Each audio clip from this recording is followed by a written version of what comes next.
వ్యక్తి వివి రమణమూర్తి. ఎస్, ఈ ఉద్యమం ఈ జరుగుతున్న పరిస్థితుల నేపథ్యంలో వివి రమణమూర్తి మనతో బిగ్ టీవీకి అందుబాటులో ఉన్నారు. రమణమూర్తి గారు నమస్తే. నమస్కారం అండి. రమణమూర్తి గారు ఎలా చూస్తారు?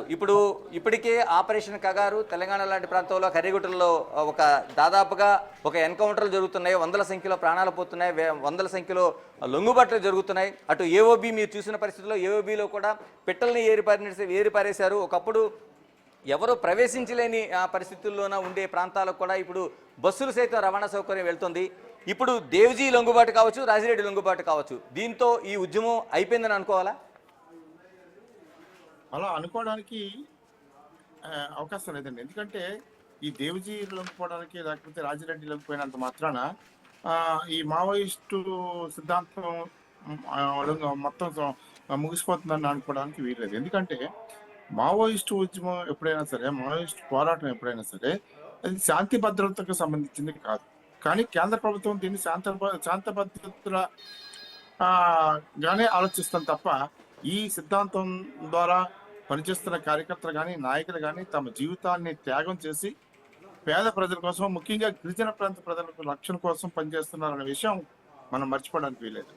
ఎందుకంటే కేవలం ఆయుధాలు ఉన్నంత మాత్రాన వాళ్ళు తిరుగుబాటుదారులు అందుకని వాళ్ళు అణచివేయాలి అని అనుకుంటుంది కేంద్ర ప్రభుత్వం. ఈవేళ డెడ్ లైన్ పెట్టేసి 2026 మార్చి 31 కల్లా కూడా నక్సలైట్ని అంతమందించేస్తాం అని మామూలుగా 20,000 మంది సాయుధుల్ని అక్కడ వినియోగించి మొన్న ఛత్తీస్గఢ్లో చూసాం మనం, 500 మందిని దాదాపు ఎన్కౌంటర్ చేశారు.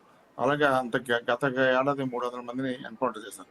అంటే ఎన్కౌంటర్ చేసినంత మాత్రాన మార్క్సిజాన్ని చంపేద్దాం అనుకోవడానికి అది అవివేకం ప్రభుత్వానికి ముందు. అంటే రమణమూర్తి గారు ఎలా బతుకుతుంది? ఎందుకంటే ఇప్పటికే వాళ్ళు చెప్తుంది పీడిత తాడిత ప్రజలకు కావచ్చు, లేకపోతే ప్రజా పోరాటాలుగా కావచ్చు, ప్రజలకు ఉండే సమస్యలు కావచ్చు, ఇవన్నీ కూడా ప్రభుత్వంగా మేము పరిష్కరిస్తున్నప్పుడు ఆయుధాలు వదిలిపెట్టి ఒక రాజకీయ పార్టీగా ఉండాలి తప్ప ఇలాగ ఆయుధాలు పట్టుకొని వాళ్ళు ఉండడం అనేది పేర్లాలుగా ఈ రాజ్యాంగంలో ఇంకొక ప్రభుత్వాన్ని నడపడం అనేది కాదనేది కేంద్ర ప్రభుత్వం చెప్తుంది. దీనిపైనే కేంద్ర హోంమంత్రి అమిత్ షా లాంటి ప్రకటన చేశారు. వాళ్ళు లొంగిపోతే లొంగిపోయారు, లేదంటే మేము ఖచ్చితంగా ఎన్కౌంటర్లు చేసి తీరుతామంటున్నారు. ఇలాంటి పరిస్థితుల్లో ఉద్యమం ఇంకెందుకు బతుకుంటుంది? అంటే అలా కాదండి. అడవుల్ని ఎందుకంటే ప్రజలే నాయకత్వాన్ని వహిస్తారు. ఎంతమందిని ఇప్పుడు మావోయిస్టు పేరుతో ఉన్న వాళ్ళు ఈ దేవ్జీ కానీ లేకపోతే రాజిరెడ్డి కానీ ఇలాంటి వాళ్ళు ఉన్నారు. కానీ మావోయిస్టు అని చెప్పుకోకుండా ఉండే సమస్యని ఎదుర్కొంటున్న ప్రజల వేల మంది, లక్షల మంది ఉన్నారు. ఈవేళ గిరిజన ప్రాంతాల్లో అడవులన్నింటినీ కూడా కార్పొరేట్ కంపెనీలకి ఇవ్వడానికి కేంద్ర ప్రభుత్వం ప్రయత్నిస్తుంది. దాన్ని ఎప్పుడు బతుకు సమస్య వచ్చినప్పుడు ప్రతి ఒక్కరు కూడా ఒక మావోయిస్ట్ అయిపోతాడు. ఇది ఆ కోణంలో ఆలోచించడం, ఆ సమస్యను పరిష్కరించకుండా వీళ్ళని చంపేస్తే అంతమైపోతుందని అనుకుంటే అది అవదు. ఇప్పుడు మహాత్మా గాంధీని గాడ్సే చంపేసిన తర్వాత అది శాంతియుత వాతావరణం కానీ అటువంటి పరిపాలన లేకుండా గాంధీజాన్ని చంపేయగలిగారు చెప్పండి? గాంధీజాన్ని గాంధీని చంపేస్తే గాంధీజీ చచ్చిపోదు కదా. అట్లాగే మావోయిజం కూడా చావదు. ఎప్పటి నుంచి కూడా ప్రజల తాలూకా సమస్యకు సంబంధించిన ఇష్యూ అది. ప్రజల సమస్యలు ప్రభుత్వాలు పరిష్కరిస్తున్నాయి అంటున్నారు. ఏం పరిష్కరిస్తున్నాయి? ఇప్పుడు అడవుల్లోకి అటవీ భూముల్ని కార్పొరేట్ కంపెనీలకి ఇవ్వడం అనేది ప్రజల్ని రక్షించడం, అక్కడ ఉన్న ప్రజలను రక్షించడం. ఊర్లు కార్పొరేట్ కంపెనీలకు ఇవ్వడం కోసం ఊర్లు తరిమించేస్తున్నారు, గ్రామాల్లో ఖాళీ చేయించేస్తున్నారు. వాళ్ళు ఎక్కడికి వెళ్తున్నారు, ఆ జీవితం ఎలా ఉంటుంది తర్వాత అనేది మనకి ఎవరు కూడా ఏ ప్రభుత్వాలు కూడా మీరు ఆలోచించట్లేదు. ఇవాళ పేదరికం పోయిందా అంటే పేదరికం పోయిందని చెప్పమని పరిపాలన వల్ల చాలా ఇన్ని అవకాశాలు ఇస్తున్నామని చెప్తుంది కేంద్ర ప్రభుత్వం. ఒక ఆంధ్రప్రదేశ్లో మీరు తీసుకోండి, 6 కోట్ల మంది జనాభా ఉన్నారు. ఇక్కడ 6 కోట్ల మందిలో పేదరికంలో ఉన్న వాళ్ళు ఎంతమంది అని ప్రభుత్వం చెప్తుందండి. ఒక పక్కేమో తలసరి ఆదాయం పెరుగుతుందని చెప్తుంది, మరో పక్కేమో ఈవేళ 1,48,00,000 తెల్ల కార్డులు ఉన్నాయి. అంటే ఒక కార్డుకి 3 చొప్పున లెక్కేసుకున్న కుటుంబానికి 4.5 కోట్ల మందికి పేదరికంలో ఉన్నారని, అంటే నెలకు 10,000 నుంచి 12,000 రూపాయల ఆదాయం మధ్య వచ్చే వాళ్ళు ఉన్నారని చెప్పి రాష్ట్ర ప్రభుత్వమే చెబుతోంది. అంటే మీకు పేదరికం పెరుగుతుందని డైరెక్ట్ గానే చెబుతోంది. మరోపక్క తలసరి ఆదాయం ఎలా పెరుగుతుంది? తలసరి ఆదాయం పెరిగితే ఇన్ని రాష్ట్రాలు 6 కోట్ల మంది జనాభా ఉన్న ఆంధ్రప్రదేశ్ లో 4.5 కోట్ల మంది పేదవాళ్ళని చెప్పి ప్రభుత్వం తెల్ల కార్డులు ఇస్తుంటే మీరు అది అంచనా ఎన్నాళ్ళు చేస్తారు? ఇలాగా ఈ పేదరికాన్ని పెంచుకుంటూ పోయి తమ జెండాలు మోసే మనుషులు బానిసలుగానే ప్రజలను తయారు చేస్తుంది తప్ప తమ కాళ్ళ మీద తమని నిలబెట్టే ఆలోచన చేయటం లేదన్నది ఇప్పుడు ఆరోపణ. అంటే ఇలాంటి పరిస్థితులు ఉన్నంత కాలం మావోయిజం కావచ్చు, అలాంటి ఆలోచన కావచ్చు బతికే ఉంటుంది అంటారు. డెఫినెట్ గా ఉంటుంది. మీరు చెప్తున్నాను కదా, నేను గాంధీజాన్ని చంపగలిగాను చెప్పండి, గాంధీని చెబితే అలాగే మావోని చెబితే మావోయిజం మార్చుతుంది. ఎందుకంటే ఇవాళ ఉన్న పరిస్థితులు, అక్కడ టెక్నికల్ గా ఉన్న పరిస్థితులను బట్టి వీళ్ళందరూ కూడా లొంగుబాటుకు వచ్చారు తప్ప సిద్ధాంతాన్ని వదులుకొని రావట్లేదు.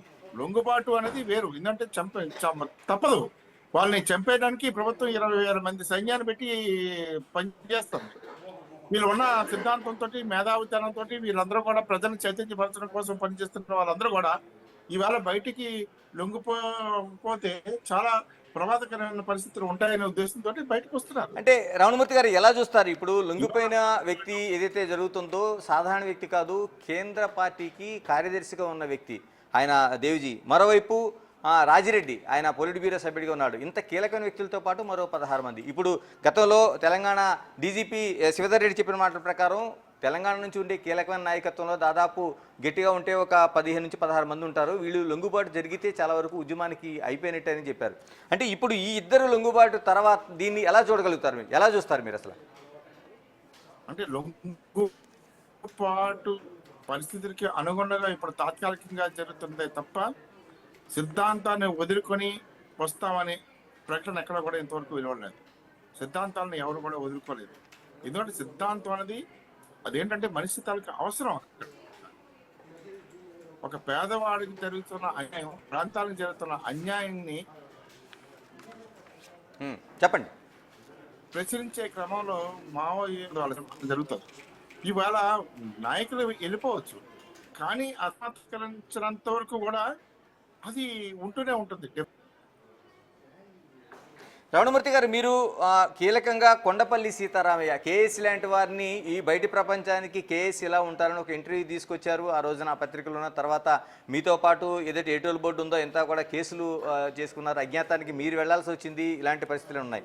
అంటే నేను దీన్ని ఎందుకు ముడిపెడుతున్నానంటే ఆ రోజును కూడా మావోయిస్టు పార్టీలోన ఒక కీలకంగా అంతర్గతంగా ఏమైనా ఒక విభేదాలు ఉండేవా? ఎందుకంటే ఈ రోజున మల్లోజు వేణుగోపాల్ వర్సెస్ మనకి దేవ్జీ మధ్య ఒక గ్యాప్ ఉన్నట్టు, కేంద్ర కమిటీకి సంబంధించిన పదవి కోసం ఆయన మల్లోజు ఆశించినట్టు, ఆయన ఈ మధ్య కాలంలో లొంగిపోయారు. ఆయన కేంద్ర కమిటీ సభ్యుడిగా ఉండి ఆయన లొంగిపోయారు. ఆ రోజున దేవ్జీ ఆ లొంగుబాటుకి అంగీకరించాలని చెప్పారనేది కూడా పెద్ద చర్చ జరిగింది. అంటే ఇంత మావోయిస్టు పార్టీలో కూడా ఈ విధంగా పదవుల కోసం ఒక ప్రాకులాట కానీ ఇదంతా నడుస్తుందని అనుకోవాలా? అంటే ఇప్పుడు పోరాటం చేసే క్రమంలోనూ ఒకరు చేసే తప్పుదాన్ని మరొకరు వేలెత్తి చూపించడం, తర్వాత ఆ నాయకత్వం తప్పు చేస్తుంది కనుక వేరే నాయకత్వం కావాలని కోరుకోవడం సహజంగా జరుగుతుంది, ఎక్కడైనా సరే జరుగుతుంది. ఎందుకంటే ఒక డెమోక్రసీ ఎక్కడైతే ఉందో ఇలాంటి గ్రూపిజం కూడా ఉంటుంది డెఫినెట్ గా. ఇప్పుడు బీజేపీ అంత పెద్ద పార్టీ, చాలా పెద్ద దేశాన్ని వెళ్తున్న పార్టీ నుంచి మరి అందరూ గ్రూపిజం లేదా అంటే మరి లేదని చెప్పగలరా? చెప్పండి. ఏ పార్టీలైనా సరే ప్రజాస్వామ్య దేశంలో, అలాగే ప్రజాస్వామ్యం ఇంకా మార్క్సిస్ట్ పార్టీలో ఇంకా ప్రజాస్వామ్యం కొంచెం వాళ్ళు దీర్ఘంగా చర్చలు జరుపుతారు కనుక అందులో వైరుధ్యాలు అది అది విషయానికి సంబంధించి మాత్రమే ఉంటుంది, కానీ వ్యక్తిగతంగా మాత్రం ఉండవు అనేది నా ఆలోచన. అంటే ఇలాంటి వైరుధ్యాల మధ్యనే కేవలం ఈ కోవర్ట్లుగా లొంగిపోయిన మావోయిస్టులు కోవర్ట్లుగా మారుతున్నారు. అందుకే ఇప్పుడు దేవ్జీ లాంటి వాళ్ళు లొంగుబాటుకి తప్పని పరిస్థితి ఏర్పడిందనే ఒక కామెంట్స్ కూడా వినిపిస్తున్నాయి. అంటే ఉంటాయండి. ఇప్పుడు నక్సలే ఇప్పుడు వీళ్ళు పనిచేసేటప్పుడు చాలా అజ్ఞాత ప్రాంతాల్లో పనిచేసేటప్పుడు ఇటువంటి కోవర్టులు ఉంటారు. అలాగే పోలీస్ డిపార్ట్మెంట్ లో కూడా ఈ మావోయిస్టులకు సంబంధించిన కోవర్టులు ఉంటారు. ఈ రెండు పక్కల ఉంటారు కోవర్టులు. కానీ ఇప్పుడు ఏంటంటే ఇప్పుడు రాజ్యం బలంగా ఉంది. ఇవాళ రాజ్యం బలంగా ఉండడం తర్వాత ఈ పార్టీ నిర్మాణంలో రిక్రూట్మెంట్ అంటే సమస్యాత్మక ప్రాంతాల్లో పనిచేసేయడానికి అవకాశాలు సన్నగిలినాయి ఇవాళ. ఎందువల్ల బలగాలు, పోలీసు బలగాలు ఎక్కడికక్కడ సాయుధ బలగాలు ఉండడం వల్ల దాదాపు ఈవేళ మీకు చూస్తే కేంద్ర బడ్జెట్ లో 2025-26లో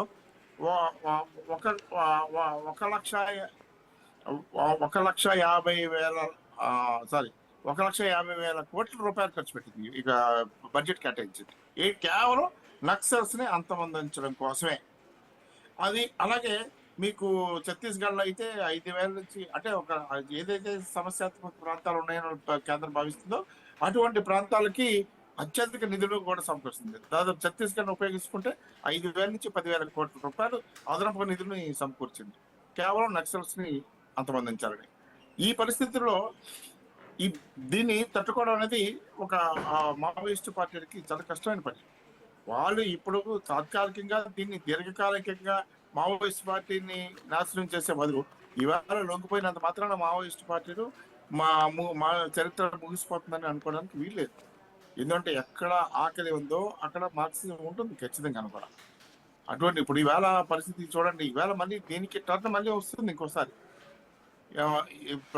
ఈవేళ పోరాటాలు అణచివేసినంత మాత్రాన ఆ సమస్య పరిష్కరించినంత వరకు కూడా ఆ పోరాటానికి మనసులో ఉంటూనే ఉంటారు, ప్రతి ఒక్కరు రగిలిపోతూనే ఉంటారు. అవకాశం వచ్చినప్పుడు వాళ్ళు తిరుగుబాటు చేస్తారు. రమణమూర్తి గారు మీరు ఒక కీలకమైన విషయాన్ని చర్చించారు. ఎందుకంటే రిక్రూట్మెంట్. ఎందుకంటే మావోయిస్ట్ పార్టీకి గతం నుంచి దాదాపుగా జరుగుతున్న ఒక 5 దశాబ్దాల పైకి జరుగుతున్న ఉధృతమైన ఉద్యమంలోన రిక్రూట్మెంట్ అనేది, అంటే పోలీసులు, అప్పటికీ పోలీసులు ఉన్నారు, దానిపైన కేటాయింపులు ఉన్నాయి. చాలా వరకు దానికి ప్రత్యేకంగా గ్రేహౌండ్ కావచ్చు, లేకపోతే యాంటీ నక్సల్ స్క్వాడ్స్ కావచ్చు, అప్పట్లో గతంలో నడిచిన ఇలాగ ఇన్ని నడిచిన తర్వాత కూడా ఎక్కడ కూడా మావోయిస్ట్, అంతకుముందు నక్సలైట్లుగా ఉన్న వాళ్ళు కావచ్చు, లేకపోతే ఎంఎల్ గ్రూపులుగా ఉన్న వాళ్ళు కావచ్చు, ఈ రోజున ఉమ్మడిగా ఉండే మావోయిస్టులు కావచ్చు, వీళ్ళందరూ కూడా ఎక్కడ రిక్రూట్మెంట్కి ఎక్కడ మనకి లోటు కలగలేదు. కానీ ఈ రోజు నేనేమంటానంటే, అది ఒకసారి మనం దేవిజీ కోసం మాట్లాడితే ఆయన కుటుంబ సభ్యులు సంబంధించిన దాంట్లో చూసుకుంటే చాలా తెలివైన ఒక విద్యార్థి. ఆయన విద్యార్థి ఉద్యమాల్లో పాల్గొన్నారు. వాళ్ళ తమ్ముడు గంగాధర్ ఉదయం మన బిగ్ టీవీతో మాట్లాడుతున్నప్పుడు ఆయన ఒక ఐఏఎస్ కానీ ఐపీఎస్ కానీ అవుతారని ఒక కోరిక ఉండేది, మేమందరం అవుతాడని అనుకున్నాం అన్నారు. అంత తెలివైన విద్యార్థి, అంత ఉన్నతంగా చదువుకున్న విద్యార్థి ఆయన ఉద్యమాల వైపు వెళ్తే చాలా సాక్రిఫికేషన్. ఈ రోజుల్లో అలాంటి సాక్రిఫికేషన్ ఉందా? ఎందుకంటే చిన్న సెల్ ఫోన్ లేకపోతేనే మనం దాన్ని ఎక్కడా కూడా కంఫర్ట్ జోన్ లేనట్టుగా ఫీల్ అవుతున్న రోజుల్లో అంత ఊర్లను విడిచిపెట్టి, సౌకర్యాలను విడిచిపెట్టి మనం అడవులకి వెళ్ళి ఆ ఉద్యమాల్లో పాల్గొనే పరిస్థితులు ఉన్నాయంటారా? అంటే ఇవాళ కూడా ఆ సమస్యల పట్ల కొంత ఆస్తకిస్తా మదనపడడం జరుగుతుంది తప్ప, ఆ సమస్యలు ఉన్నాయని చెప్పి మావోయిస్ట్ ఉద్యమంలో చేరే ప్రక్రియ అయితే ఖచ్చితంగా తగ్గింది. ఎందుకు తగ్గిందంటే, ఎక్కడో మీరు అన్నట్టు ఇవాళ ఉన్న లగ్జరీ లైఫ్లో కానీ వీటికి సంబంధించి కానీ, లేకపోతే ఈవేళ అడవులకు వెళ్ళి పోరాడదాం అనే కాన్సెప్ట్ అయితే లేదు. ఎందుకంటే అప్పుడు కొండపల్లి సీతారామయ్య గారు ప్లాన్ చేసేటప్పుడు అప్పుడున్న పరిస్థితిని బట్టి అడవుల్లో ఉండి ప్లాన్ చేసుకుని ఈ మైదాన ప్రాంతాల్లో జరుగుతున్న అన్యాయవాద పోరాటం చేయడం అనేది అప్పుడు జరిగింది. కానీ ఇప్పుడు రిక్రూట్మెంట్ అనేది వాస్తవానికి తగ్గింది. ఎవరైతే నక్సలైట్ కుటుంబాలు ఉన్నాయో ఆ కుటుంబాల నుంచి వచ్చిన వారసత్వంతో వచ్చిన వాళ్ళు మాత్రమే పోరాటం వైపు ఎక్కువగా మొగ్గు చూపించడం జరుగుతుంది. కానీ సిద్ధాంతపరంగా చర్చించే వాళ్ళు కానీ, సిద్ధాంతం తలక అవసరాలను కానీ చాలా మంది ప్రస్తావిస్తున్నారు. వాళ్ళు మనసులో ఉంది, ఈ బాధలు పడుతున్నారు. ఎందుకంటే ఇవాళ పొలిటికల్ ఇంటర్ఫీరెన్స్ ప్రతి విషయంలోనూ కూడా బాగా పెరిగిపోయింది. ఇవాళ ఒక రేషన్ కార్డు కావాలంటే పొలిటికల్ ఎమ్మెల్యే చెప్పాలి, లేకపోతే ఇంకొక వాడి తాలూకా భూమి తాలూకా బుక్ ఇవ్వాలంటే, మన పట్టా బుక్ ఇవ్వాలంటే దానికి కూడా ఎమ్మెల్యే రికమెండేషన్, మంత్రుల రికమెండేషన్ వచ్చే పరిస్థితి వచ్చింది. దాదాపు ఐఏఎస్లు ఐపీఎస్లు కూడా ఇండిపెండెంట్ గా పనిచేయని పరిస్థితి. ప్రభుత్వంలో ఈ పెద్దలు ఏం చెప్తే అదే చేసే పరిస్థితికి అయిపోయింది. దీంతో ఏమో ప్రజలు చాలా తాలూకా ఇబ్బందులు పడుతున్నారు. పడినప్పటికీ కూడా ఎక్కడికక్కడ ఎదుర్కోవడానికి ప్రయత్నిస్తున్నారు తప్ప, ఏదో ఒక రూపంలో మావోయిస్టు రూపంలో, లేకపోతే అది వచ్చి రిక్రూట్మెంట్ లోకి వెళ్ళిపోయి మన సైన్యంలో చేరిపోతాం, తుపాకీతో పేర్చేద్దాం అనే ఆలోచన అయితే లేదు.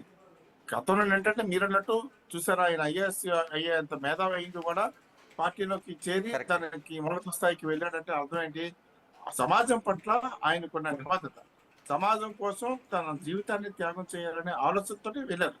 సమాజం కోసం జీవితాన్ని త్యాగం చేయాలనే ఆలోచన ఇవాళ ఈ రోజుల్లో ఎవరికి ఉందండి? ఒక రాజకీయ నాయకుల ఒక మంత్రికి ఉందా, ఒక ఎమ్మెల్యేకి ఉందా, ఒక ప్రధాన మంత్రికి ఉందా, ఒక ముఖ్యమంత్రికి ఉందా? ఎవరూ లేరు. ఇవాళ సుప్రీంకోర్టు చూస్తే, మీరు కోర్టులో జడ్జిలు చూస్తే మీరు ఆశ్చర్యపోతారు.